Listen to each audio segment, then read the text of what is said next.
केंद्रीय मंत्री स्मृती इराणी आणि काँग्रेस उपाध्यक्ष राहुल गांधी यांच्यात अमेठीत नवा संघर्ष सुरू झाला आहे। राहुल गांधी आणि काँग्रेसमध्ये हिंमत असेल तर त्यांनी जेलमध्ये टाकून दाखवावं असं खुलं आव्हान स्मृती इराणी यांनी दिलंय।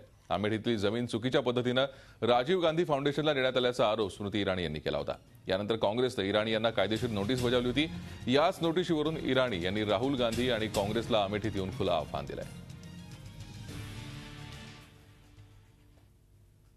अगर मुझे नोटिस दिया जाए, क्योंकि मैंने अमेठी की जनता की आवाज को बुलंद किया है, क्योंकि मैंने अमेठी के किसानों की हक की लड़ाई लड़ी है, तो ऐसे 100 नोटिस मुझे स्वीकार है।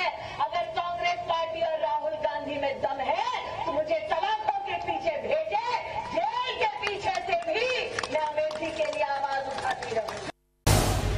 झी 24 तास रहा एक पाऊल पुढे।